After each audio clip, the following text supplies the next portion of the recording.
The Contessa. This sounds like it was named after some nefarious billionaire's yacht which visited Epstein Island and someone disappeared at sea on under mysterious circumstances. Or alternatively, it could be named after something completely innocent like your grandfather's motorbike or your great aunt's cat. The ingredient lineup.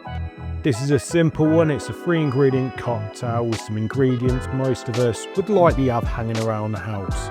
So we've got gin, Aperol and dry Vermouth. Let's kick this off by adding 1 ounce, that's 30 ml of gin to a mixing glass. Follow this up with 1 ounce, that's 30 ml of Aperol.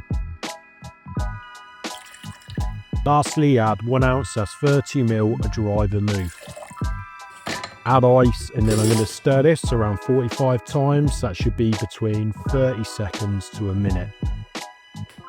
History-wise, this cocktail is a Negroni riff, and if you haven't gathered, Contessa is Countess in Italian, as a Negroni was thought to have been made by an Italian count called Count Negroni, so it's a bit of a riff on that.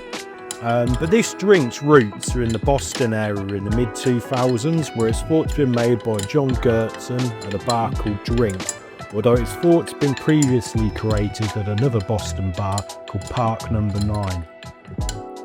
Double strain this over a pre-chilled rocks glass with a big clear ice cube in.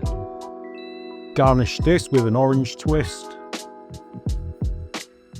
Taste test. This is a surprising one. I find it's a lot more floral than I was expecting, and I was actually thinking it was going to be a bit more sweetness in it all, perhaps some slight orange citrus notes in the Aperol. It's not bad, definitely one if you want a less aggressive drink than Negroni for an example. Perhaps you like Aperol and want a rock style sort of short drink, then I'd give it a go for certain. But it's pleasant, it doesn't really pack much of a punch, but if you like floral drinks, a lot of people do, give it a go. But I'm going to give this a 6.9 out of 10.